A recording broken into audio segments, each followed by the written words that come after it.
Assalamualaikum warahmatullahi wabarakatuh. Di pertemuan ke-6 ini kita akan membahas mengenai analisis laporan laba rugi. Yang pertama sekali kita bahas yaitu mengenai pengertian laba rugi. Yang kedua, kaidah-kaidah dalam laporan laba rugi. Kemudian pengaruh informasi laba rugi bagi pihak internal dan eksternal.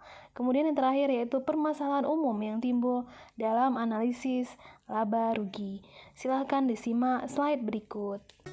Di pertemuan kali ini kita akan membahas mengenai analisis laporan laba rugi. Apa itu analisis laporan laba rugi? Ya, yang kita ketahui, laporan laba rugi itu merupakan bagian dari produk berbagai pilihan dilaporkan seperti halnya kebijakan bisnis, kondisi ekonomi, dan variabel lain yang mempengaruhi hasil yang dilaporkan. Laporan laba rugi ini terdiri dari dua hal yang kita bahas, yaitu dari sisi laba, yang kedua dari sisi biaya. Ada beberapa kaidah-kaidah dalam laporan laba rugi. Yang pertama, perlu disebutkan judulnya ya, yang terdiri dari atas nama perusahaan, nama laporan, dan periode waktu yang diliput. Yang kedua, perlu adanya ungkapan semua sumber penghasilan dari berbagai ongkos dan biaya yang timbul sehubungan dengan usaha, utama perusahaan.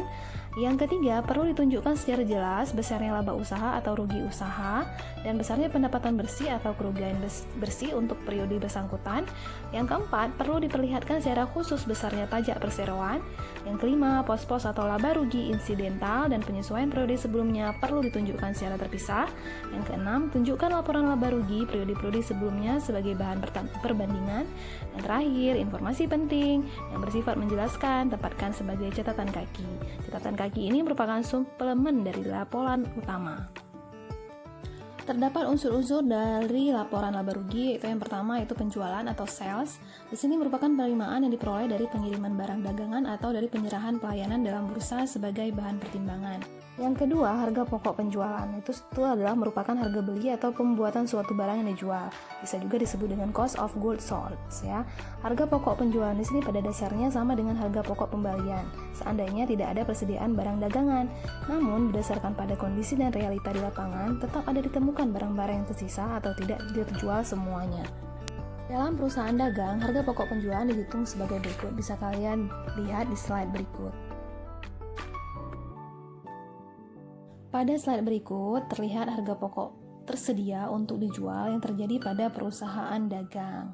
Di sini ada persediaan awal, persediaan akhir, kemudian harga pokok pembelian dan harga pokok penjualan yang semuanya didasarkan pada harga pokok tersedia untuk dijual.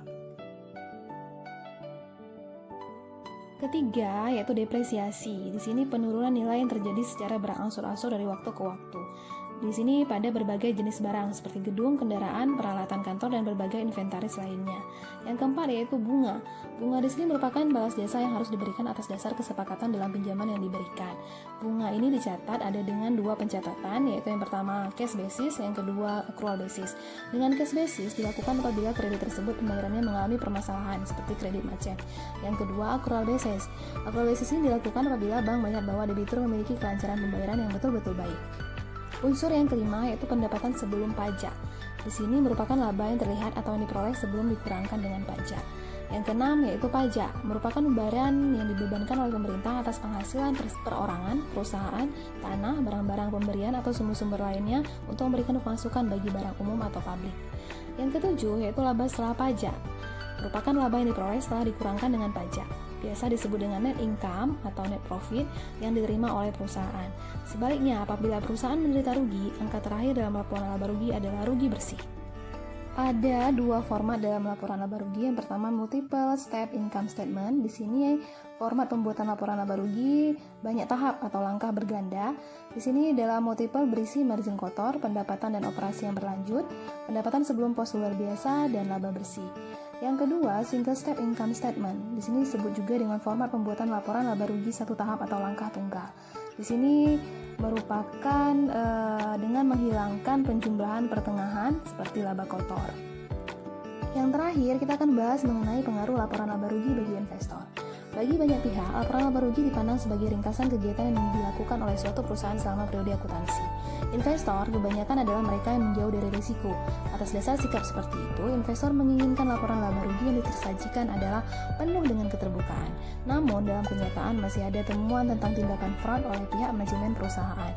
Atas dasar itu, maka salah satu tugas utama pihak investor adalah menegaskan kepada pihak manajemen perusahaan bahwa laporan laba rugi tersebut memiliki implikasi yang jauh pada perusahaan. Implikasi tersebut dapat berbentuk turunnya nilai perusahaan di mata publik, termasuk memungkinkan nilai saham dan akan ikut terjadi penurunan.